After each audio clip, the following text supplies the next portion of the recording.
Most of the people जो मतलब educated planners जो थे, दे वर सेइंग दैट क्यों तुम बेकार में इतनी लफड़े वाली बातें कर रहे हो कि डिस्ट्रीब्यूटेड होना चाहिए, हाईवे के अलोंग तो जा ही रहा है ना, उसमें तो कुछ भी नहीं करना हमको सिर्फ उसको कंट्रोल करना है। हैप्पीजेड ग्रोथ जो है, जो कहीं से भी कहीं दिल्ली से चंडीगढ़ चले जाओ, चाहे आप बिलासपुर से रायपुर जाओ या हैदराबाद से आप कहीं पे भी आसपास जितनी भी जगह जाते हो, वो सब में हर जगह सब हाईवेज के अलोंग डेवलपमेंट शुरू हो रहा है।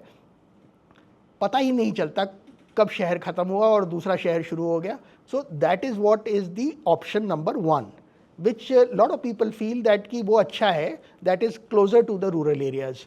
बट वी फील दैट कि ना तो वो घर का है ना घाट का है, ना तो उसके अंदर वो शहर की जो हमारे पास में एडवांटेजेस होती हैं, we have lot of shared spaces and जो भी है उसकी एडवांटेजेस जो हैं वो भी नहीं है, और जो गांव यूनिफॉर्मली डिस्ट्रीब्यूटेड अगर हम करें उसकी भी नहीं है, बिकॉज दे आर लीनियर।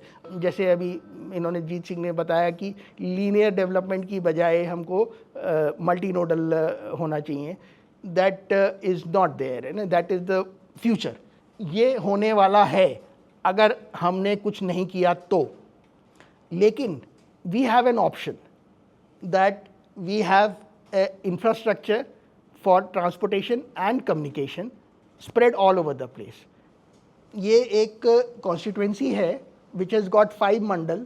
तो we had a different model for regional modules along the highways, but later on when we started working in Telangana, तो we realized that क्योंकि हमको डिप्टी सीएम ने अपनी कॉन्स्टिट्यूंसी में काम करने के लिए कहा, तो धीरे धीरे हमने देखा कि एक कॉन्स्टिट्यूंसी जो है वो बहुत अच्छा मॉडल बन सकता है, क्योंकि वही 3 लाख के करीब लोग होते हैं उसके अंदर, which is our target. And उसको हम अगर मंडल वाइज डेवलप करें तो वो हमारा बिल्कुल संविधान के हिसाब से अच्छे तरीके से भी हो सकता है। तो ये पलाकृति कॉन्स्टिट्यूंसी है, इसके अंदर ये हमने 5% एरिया के ऊपर ये जाल बिछा दिया, काल्पनिक।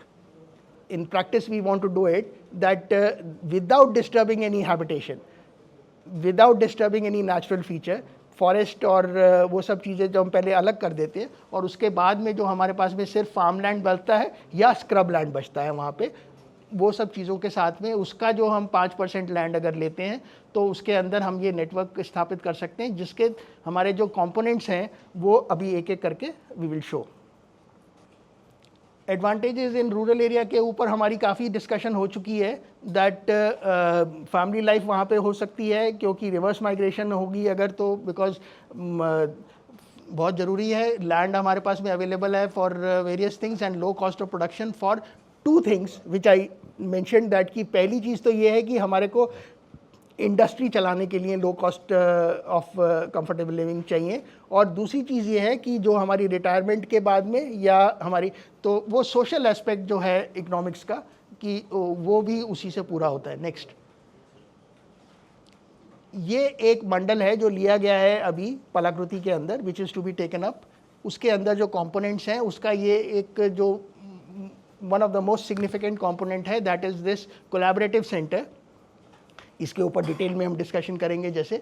तो इस कोलैबोरेटिव सेंटर के अंदर जो बहुत सारी चीज़ें हैं which are necessary for 20,000 people, this are placed all over the network such that within 5 kilometres आपके पास में 20,000 लोग हैं वहाँ पे। सो वो जो आपको टेढ़ा मेढ़ा दिख रहा था, उसकी बहुत सारी पैरामीटर्स हैं उसको बनाने के लिए। We are developing a software for that also, that how it can be done automatically, because parameters हैं, कोई उसके अंदर इमोशनल चीज़ नहीं है, सिंपल अरिथमेटिक है। तो इसमें प्राइमरी हेल्थ केयर है। Primary health care is most important for us. Secondary और टर्शरी हेल्थ केयर की ज़रूरत ही नहीं पड़ेगी अगर हमारे पास में प्रॉपर प्राइमरी हेल्थ केयर होगी, जबकि हमारे पास में प्राइमरी हेल्थ केयर और प्राइमरी एजुकेशन जो है वो बहुत ख़राब है हमारी। बाकी जब देखा जाए तो एम्स है हमारे पास में, IIT IIMs और वो सब तो है हमारे पास में, लेकिन ना प्राइमरी हेल्थ है हमारे पास में, ना प्राइमरी एजुकेशन है हमारे पास में। तो वो उसके लिए यहाँ पे हमने प्रावधान दिए हैं। प्राइमरी हेल्थ केयर के बाद में प्राइमरी एजुकेशन के अंदर एक सेकेंडरी स्कूल है, प्राइमरी एजुकेशन के साथ साथ सेकेंडरी एजुकेशन भी है उसके अंदर। और ये सब जो चीज़ें हैं ये मॉडर्न टेक्नोलॉजी के साथ में जो होंगी तो इनकी कॉस्ट जो है वो बहुत कम होगी, और वो पूरे के पूरे मॉड्यूल की डेफिनेशन भी उसी के हिसाब से है। नेक्स्ट, स्पोर्ट्स एंड इंटरेक्शन के लिए हमारे पास में बहुत सारी जगह है, स्कूल यहाँ पे है, तो और इसीलिए हमको ये 20,000 का रखना पड़ा कि so that we can cater to the thing. अगर हम इसको छोटा कर देंगे तो सबको प्ले फील्ड्स और सबको वो फैसिलिटीज़ नहीं मिल पाएंगी। नेक्स्ट, एग्जीबिशन हॉल भी है उसके साथ में। क्लब है एक वहाँ पे, जो कि लोग कहते हैं गांव में क्लब की क्या ज़रूरत है, तो हमारे ये कह रहे हैं कि हम तो शहर से भी अच्छा बनाना चाह रहे हैं ना। अवर target is not Singapore, our target is much beyond Singapore. We can, India has the potential. हम unnecessary सिंगापुर को टारगेट कर रहे हैं जहाँ पे लोग फ्लैट्स में रहते हैं, हम तो बहुत अच्छे तरीके से रह सकते हैं। तो ये जो क्लब है इसके अंदर एक गेस्ट हाउस भी है, और ये बहुत इंपॉर्टेंट है हमारे लॉन्चिंग पैड के लिए कि हम जाके वहाँ पे रह सकेंगे और वहाँ से फिर हम एंटरप्रेन्योर बनेंगे या जो भी हम काम करेंगे वो वहाँ से बैठ के कर सकते हैं। और वहाँ पे हमारा इंटरेक्शन होगा कि जो आसपास के लोग उस क्लब फैसिलिटीज़ के लिए अंदर आएंगे और जो हम गेस्ट जाएंगे वहाँ पे आपस में इंटरेक्शन हो पाएगा। Then we have auditoriums for cultural activities, हो गया है ना। तो बाकी है हेलीपैड वगैरह भी सब कुछ पूरा हो सकता है। तो लगता है कि ये हम एक इमेजिन कर रहे हैं, लेकिन इस सब की कॉस्ट पे हम आएंगे। All that is easily possible, we have that much of money in the plan. और जो ये बन जाएगा तो उसके बाद में what will we do with the existing facilities, ये एक सवाल हमारे मन में कभी आया। तो देन वी realize that कि उसके लिए तो बहुत सारी चीज़ें हमारे पास में। The fundamental thing is that कि all those facilities which we have surveyed and we have checked on the net also, other बाकी चीज़ जो है कि they have land but very little building and very little staff। तो इसलिए उनको convert करना कोई बड़ी बात नहीं है। लैंड है ना, land is what is important. Building छोटी मोटी है उसको हम रिनोवेट करके उसको दूसरा यूज़ दे देंगे। और हमारे पास में रिक्वायरमेंट जो है वो दो अहम चीज़ों की है apart from other things, that one is the जो लोकल वहाँ पे बच्चे और बूढ़े हैं वहाँ पे जो चल नहीं सकते, ज़्यादा दूर नहीं जा सकते, उनको वहीं रहना है, हैंडीकैप्स हैं, मदर्स हैं, so all those people need a interaction space over there. वो कई सारे तो उसमें कन्वर्ट हो जाएंगे, और कई सारे जो हैं वो हाई वैल्यू एग्रीकल्चर जो कि हमारा स्टार्टिंग पॉइंट होगा जिससे हमारी इकोनॉमी चलेगी। तो वो हाई वैल्यू एग्रीकल्चर के लिए हमको जो चाहिए होंगे, I am not in favour of cold stores, हमको तो फ्रेश खाना है वो अलग बात है, लेकिन the thing is that you will be able to appreciate that the cycle which we are growing is that कि हम पहले हम एक्सपोर्ट करना चाहते हैं because so that the economy grows. बाद में हम एक्सपोर्ट नहीं करना चाहते, बाद में तो हम अपना उगा के और अपने आप ही खाना चाहते हैं, थोड़ा बहुत एक्सपोर्ट हो जाएगा वो ठीक है। द थिंग इज़ दैट कि our consumption is so low at the moment because we don't have a purchasing power. तो उसका ये facilities for high value agriculture भी हमको वहाँ पे सीड मिलेंगे, सैपलिंग्स मिलेंगे, कोल्ड स्टोर होगा, ये वो सारी चीज़ें भी हम वहाँ पे अभी कर सकते हैं। अब आ गया हमारा ये करके एक एक करके, पहला वाला हमने देखा था कोलैबोरेटिव सेंटर, अब ये दूसरा आया है, दिस इज़ रीजनल सेंटर। ये बहुत इंपॉर्टेंट है। कोलैबोरेटिव सेंटर तो हमको लगता है कि बहुत इंपॉर्टेंट है आम आदमी के लिए, लेकिन इकोनॉमी के लिए हमारे को ये चाहिए। और कोलैबोरेटिव सेंटर तो बन जाएंगे, उसके पैसे अगर सरकार दे दे वो बात अलग है कि हमको सरकार से पैसे नहीं चाहिए होंगे, लेकिन अगर सरकार पैसे दे के कोलैबोरेटिव सेंटर बनाना चाहे तो बना सकती है। अर्बन मिशन के अंदर उसका प्रावधान है हमेशा से, और शायद बन भी जाएगा। लेकिन ये रीजनल सेंटर नहीं बना सकते, ये जोनल सेंटर नहीं बना सकते। इनके लिए हमको जो मैन पावर चाहिए वो वहाँ पर अवेलेबल नहीं है, जो रिसोर्सेज चाहिए, एंटरप्रेन्योर्स चाहिए, वो वहाँ नहीं जाएंगे। तो वो बिजनेस सेंटर्स, इंस्टीट्यूशंस और इंडस्ट्रीज़ के लिए था। और एक उसके अंदर पूरे मॉड्यूल के अंदर एक जोनल सेंटर होगा जिसके अंदर जो बड़ी बड़ी फैसिलिटीज़ हैं, like multi super speciality hospital होगा, स्टेडियम्स वगैरह होंगे, कांग्रेगेशन स्पेसेस होंगी, बड़े फंक्शंस के लिए आपके पास में सोशो कल्चरल स्पेसेस होंगी, वो सब चीज़ें जो हैं वो एक ही होगी, that is the zonal centre. और उन नोड्स के जो कनेक्ट करने वाले जो इंफ्रास्ट्रक्चर लिंक्स हैं, ये जो है ये नोड्स के साथ साथ भी जाते हैं, नोड्स की पेरीफेरी पे भी जाते हैं, लेकिन between the nodes they have so many things. This is catering to all sectors of economy, इसके अंदर ट्रांसपोर्टेशन और कम्युनिकेशन के लिए इंटरफेरेंस फ्री रोड्स हैं। हमें मेट्रो रेल नहीं चाहिए, हमें सिर्फ इंटरफेरेंस फ्री रोड चाहिए, और वो भी 1 या 2 लेन भी काफ़ी हैं, जबकि प्रावधान है हमारा मतलब 2 या 4 लेन की बोथ साइड कंसिडर करें। But we feel that you require 3 on both sides, 1 dedicated for public transport and 1 for high speed and 1 for incoming and outcoming traffic. तो वो आपकी राइट साइड में 30 मीटर की आपकी ये 300 मीटर चौड़ी स्ट्रिप है। इसके साइड में आपके पास में 30 मीटर की रोड के अलावा बाकी जो 270 है that is either for high value agriculture or for agrovoltaic, where we will produce electricity above the plants, because हमने देखा है ये कि हिंदुस्तान के अंदर अभी वो रिसर्च हमारी चल रही है, we have not completed that, कि there are lot of plants which are not growing in India because they cannot tolerate the amount of sun which we gate.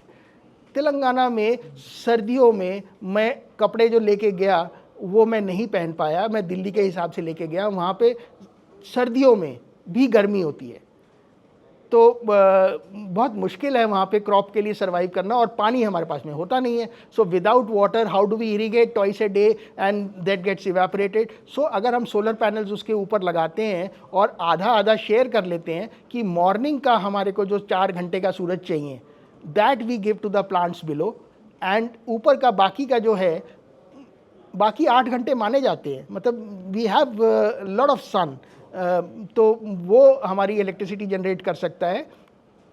और जो जैसे लोग कहते हैं कि पानी धोने के लिए उसके बहुत लगता है, तो ये इंटीग्रेशन के जो फ़ायदे बताता जाऊंगा मैं आपको, वो बहुत हैं।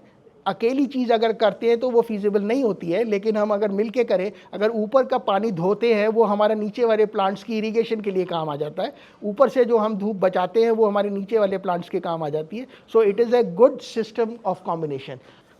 उसके बाद में फिर हमारे पास में जो किनारे में रेन वाटर हार्वेस्टिंग के लिए जो हमारे पास में स्टेप्ड वाटर चैनल्स है, that the water is coming from the side, वो सारा का सारा इसके अंदर हमने फिल कर लिया, और उसके बाद में उन दोनों को स्लॉटेड पाइप से कनेक्ट करके that we have to infiltrate, because अभी क्या हुआ है कि फॉरेस्ट चले गए हैं जब हमारे, तो water is not being able to infiltrate and it goes to the rivers and causes flooding, and then we say climate change हो गया और फ्लडिंग हो गई। बेसिकली प्रॉब्लम ये है कि हमारे फॉरेस्ट नहीं है और हमारे खेत जो है वो उनमें पडल्स नहीं है और कोई भी इन्फिल्ट्रेशन नहीं है। तो ये इन्फिल्ट्रेट करने के लिए हमारे को खूब बड़ा टैंक मिल जाता है नीचे, क्योंकि जहाँ बिल्डिंग्स हैं वहाँ पे हम ये नहीं कर सकते, उनकी फाउंडेशन सफ़र करेगी, लेकिन यहाँ पे तो बिल्डिंग्स है ही नहीं, ये तो सिर्फ खेती का एरिया है। तो यहाँ पे हमारे पास में चैनल्स में से पानी आया और नीचे इन्फिल्ट्रेट कर गया, वो बिटवीन द शॉवर्स वो नीचे जाता रहेगा। और विंड पावर जो है अभी हम इसलिए नहीं लगा पाएंगे क्योंकि they make more lot of sound, but धीरे धीरे technology is coming where the sound is going to be less, then we will have wind funnels also, and we have grazing strips, because अगर सारा area जो है जब high value agriculture के लिए हो जाएगा तो बेचारे पशुओं को कोई भी जगह नहीं मिलेगी चरने के लिए, जो अभी सड़क पे जाके कहीं कहीं चले जाते हैं। तो वो ग्रेजिंग स्ट्रिप्स हैं, और उसके बाद में लास्ट में हमारे पास में बैम्बू और कैक्टस की बायोफेंसिंग है, जो कि सारा बिल्डिंग कंस्ट्रक्शन मटेरियल है। Cactus is also a very good construction material, because जो रेजिन मिलता है हमारे को वो वाटर प्रूफ होता है, और बैम्बू के साथ में दोनों कॉम्बिनेशन के साथ में we have been doing lot of work on that it is a good eco friendly construction material, और पेपर के लिए तो चाहिए ही होता है। नेक्स्ट, सो ये सारे कंपोनेंट्स हैं हमारे उसके अंदर। ट्रांसपोर्टेशन है, ट्रांसपोर्टेशन के साथ में फुटपाथ्स के साथ में हमारे पास में फाइबर ऑप्टिक नेटवर्क है, एग्रीवोल्टिक है जहाँ पे हमारी बिजली बन रही है, और उसके बाद में लाइव डिमॉन्स्ट्रेशन जो ये हो रही है, जो ऑल दैट बायो पार्क जो है that is for live demonstration. अगर हम कृषि दर्शन से बताते हैं किसी को या किताबें छापते हैं तो उससे नहीं लोग समझ पाते और नहीं करते, they don't get motivated. When they do it in front of them they see it that यहाँ पे बड़ा हुआ और मेरी सॉइल के अंदर, मेरे पानी में, मेरे क्लाइमेट में, और उसके बाद में उसकी मार्केटिंग प्रोसेसिंग वो सारी जो देखी मैंने, उसके बाद में फिर मैं अपने खेत में जाके वो करूँगा। तो ये जो 5% एरिया के अंदर जो कल्टीवेशन होगी और जो बाकी 95% एरिया में कल्टीवेशन होगी वो धीरे धीरे एक साथ होती चली जाएगी। पहले कुछ लोग पार्टिसिपेट करेंगे उसके साथ में, फिर धीरे धीरे देखेंगे कि हमारा बहुत प्रॉफिट हो रहा है, तो everybody will start participating in that. Then we have another biosystem over here कि स्टेप वाटर चैनल के ऊपर हमारे पास में जो बैम्बू फ्रेमवर्क है जिससे कि इवेपोरेशन हमारी कम हो, उसके ऊपर प्लांट्स लगा के, और बीच में हमने मेश बनाया है जिसके अंदर चिकन रहेंगे। चिकन बीट जो है वो नीचे जाएगी और फिश के लिए नीचे जो है हमारे पास में एल्गी ग्रोथ होगी। तो एक्वाकल्चर और पोल्ट्री और साथ में हमारे पास में डेयरी और बाकी सारी हाई वैल्यू एग्रीकल्चर। उसके बाद में हमारे पास में आती है ये CMF। ये हमारे नेटवर्क का पार्ट नहीं है। हमारे नेटवर्क के पार्ट के साथ में हमने ये प्रावधान दिया है कि 500 मीटर तक या धीरे धीरे बढ़ाते चले जाएंगे उसको, और वहाँ पे आप इस तरीके से clusters of micro farm states आप बना सकते हैं। ये 10 एकड़ कम से कम जगह होनी चाहिए, so that it would have it would be done through land pooling. So the infrastructure जो है वो हमारा अलग है और रेजिडेंस अलग है। So that gives us an opportunity that कि हम इंफ्रास्ट्रक्चर बना रहे हैं अभी, क्योंकि पहले से हमको रेजिडेंशियल एरिया क्यों बनाने की ज़रूरत है। शहर में तो होता ही मोस्टली रेजिडेंशियल एरिया है, लेकिन वो बनता रहेगा जैसे जैसे डिमांड आएगी लोग लैंड पूलिंग के साथ में। तो दिस इज़ प्लान एडजॉइनिंग। और नेक्स्ट, इसकी ज़रूरत जो है वो इसलिए है कि जो गांव में से जो जिनके पास में कुछ पैसे आ जाएंगे, who would want to migrate out, they will go and settle in these. And reverse migrant जो आएंगे वो लोग भी जो है, इवन अगर मेरे को वहाँ पे गांव में काम करना बड़ा मुश्किल है एट द मोमेंट, मैं अगर किसी से कहूँ कि भाई गांव का सुधार होना चाहिए तो अगला कहता है पागल हो गया, कैसे हो जाएगा वहाँ पे सुधार, जाएगा कौन करने के लिए वहाँ पे। तो ये सारी चीज़ें जो है वो हम सब देख रहे हैं कि लोग आएंगे यहाँ पे और लोग वहाँ पे रहना पसंद करेंगे। जैसे कि वो लड़की वहाँ पे जो ट्रैक्टर चला रही थी वो आई हैं करने के लिए, या और भी जो लोग आएंगे वो इन CMF में रहने के लिए शहर से ज़्यादा, सिंगापुर से ज़्यादा अच्छी जगह उनको मिलेगी, और फैमिली लाइफ होगी वहाँ पे, और उसके साथ में CC होंगे। और ये US वाले मॉडल से कहीं ज़्यादा अच्छा इसलिए है क्योंकि this would have adjoining facilities. बिल्कुल बगल में ही आपकी 500 मीटर्स के अंदर आपके पास में कोलैबोरेटिव सेंटर्स होंगे, और शेयर्ड रिसोर्सेज होंगे हमारे पास में, सारी सर्विसेज होंगी जो उसके अंदर वो शेयर्ड होंगी, जो हमारी बाकी है, बिजली है, पानी है, सीवेज है, वो सब जो है। और उसके अंदर 500 से 2000 स्क्वायर मीटर हम समझते हैं कि होने चाहिए। नेक्स्ट, बस अब मेन चीज़ ये आई कि किस तरीके से हम लैंड एक्वायर कर सकते हैं या लैंड कंसोलिडेट कर सकते हैं। तो लैंड एक्वायर करने के लिए 5% लैंड जो चाहिए as per the land acquisition act, वो हमारे को लगता था कि हमारे प्लान में फीजिबल है, because of this thin strip which will not require rehabilitation and it can pass through the bypass the areas which are controversial. लेकिन उसके बाद में फिर हमने जब देखा कि चकबंदी अगर करते हैं, which is a priority that कि हमारे को अपने लैंड कंसोलिडेशन करनी चाहिए, लैंड रिफॉर्म करनी चाहिए, वो पॉलिटिकल रीज़न से नहीं हो पाता कि लोगों को लगता है कि उससे लोग भड़क जाएंगे। उसमें बहुत फ़ायदे हैं कि पहला तो हमारा ये है, ये नीचे वाला जो है लैंड कंसोलिडेशन के हिसाब से जो है उसके अंदर हर एक खेत को रोड मिल जाएगी, और उसमें से 5% लैंड जो है, जो विलिंग सेलर्स हैं, जो लोग बेचना चाहते हैं, उनसे ले लेंगे। उसमें पहले वाले में क्या होता था कि 5% वही लोगों को देना पड़ेगा जो वहाँ पे हैं। इसमें क्या है, कहीं वाला भी दे दे आपको, बिकॉज रीडिस्ट्रीब्यूशन हो रही है। 92% लैंड उनको वापस मिल जाएगा, जिसकी वैल्यू बहुत ज़्यादा होगी। ये एक टिपिकल एरिया है वहाँ पे बोनाकल के जो गांव में, वहाँ पे जहाँ पे एक्टिवली काम चल रहा है हमारा। तो इसमें फ़ायदा ये है कि जो लैंड होगा हमारे पास में कंसोलिडेट होगा, उसी को हम मॉर्टगेज करके लोन ले सकते हैं, तो हमको सीड कैपिटल भी सरकार से नहीं लेना पड़ेगा। This is the one of the last chapters कि हमको जो इकोनॉमिक ग्रोथ करनी है, ये सब मैं बात कर चुका हूँ कि दैट कोलैबोरेटिव सेंटर अगर बनेंगे तो रिवर्स माइग्रेशन शुरू हो जाएगी, बिकॉज लोग गए बाहर जो हैं वो बच्चों के स्कूल के लिए और उन सब चीज़ों के लिए, जो अगर उनको वहाँ मिल जाएंगे तो वो रिवर्स माइग्रेशन करने लग जाएंगे।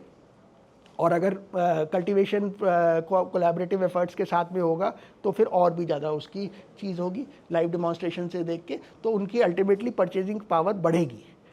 तो खेती के मल्टीपल फ़ायदे हैं हिंदुस्तान के लिए। हमें परचेजिंग पावर बढ़ा के फिर हम देखते हैं कि जो सर्विसेज वहाँ पे आएंगी, परचेजिंग पावर बढ़ेगी, क्योंकि हमारा जीडीपी अगर देखें हम, तो जीडीपी भी हमारा ज़्यादा नहीं है, क्योंकि हमारी 10% पॉपुलेशन ही तो सर्विसेज इस्तेमाल करती है, बाकियों के पास में तो परचेजिंग पावर नहीं है। हम लोग बोलते हैं कि we are the largest consumer in the world, but actually में नहीं है।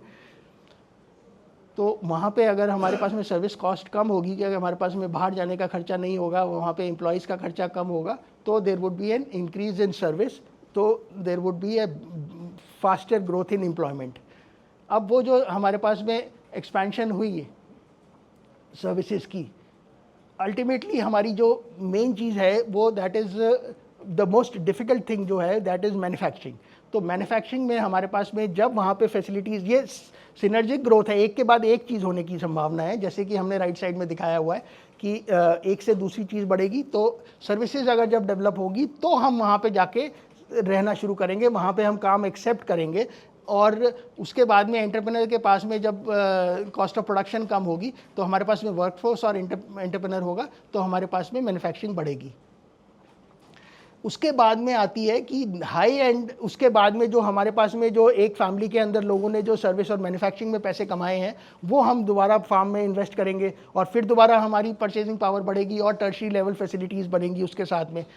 Then comes the most difficult part, that is that कि जब हमारी पहली वाली मैन्युफैक्चरिंग हो गई थी, जो पिछले पेज वाली थी, वहाँ पे हमारे पास में अगर कंजम्पशन हो गई, अगर हमने वॉशिंग मशीन बनानी शुरू करी, हमने चिप नहीं बनाना शुरू किया, हमने बाकी सारी चीज़ों में चिप्स इस्तेमाल करने शुरू किए, तो हमारी जो डिमांड फॉर द चिप्स है वो हमारी बढ़ जाएगी इंटरनल जो है। उसके बाद में with good policies we can make sure that our internal product is being marketed, और प्रोफेशनल्स के लिए हमारे पास में ये CMFs होंगे, तो हमारी जो वाइबिलिटी ऑफ हाई एंड, जो हमारे रिवर्स माइग्रेंट्स, जो मेरे दोस्त CEOs हैं, बड़ी बड़ी कंपनियां चला रहे हैं, they would be able to come and help us get into this. Next, so पूरे स्टेट के अंदर we will have a 3-tier public transport system, which is first is from the villages and the CMFs to the collaborative center, then throughout the network to all the nodes for regional centers, community centers, and then each zonal center would have an interchange point for, this is for the future when all the modules will be done, that the entire state, all the zonal centers would be connected so that you can move from anywhere to anywhere seamlessly. ये first year है। आप CC में आ गए यहाँ पे CMF के साथ में, फिर उसके बाद में सेकेंड टीयर में आप जाएंगे, यहाँ पे इंटरचेंज पॉइंट है, सीमलेस है इंटरचेंज पॉइंट पूरा सब। All these buildings have been design till last detail. ये यहाँ पे अब आ गए। उसके बाद में जोनल सेंटर से we can move to the entire state. Next, ये मैनेजमेंट है जो टिकेंद्र जी का जो मेन सब्जेक्ट है, that how the management would be done.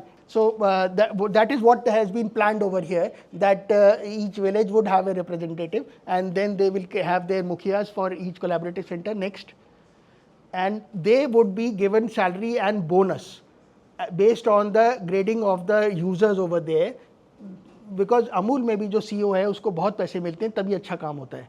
Then we have all these people, मुखियाज जो हैं CDAs के सारे और Entrepreneurs Association वाले, they will have an executive committee which will run the whole thing, which would have public representatives जो हमारे वो आए हैं उसमें से चूज़ करके, और गवर्नमेंट ऑफिसर्स 5 अलग अलग डिसिप्लिन के होंगे, और वो दोनों मिलके मल्टी एक्सपर्ट्स चूज़ करेंगे from the list, and the 15 people over here, they would run the entire management.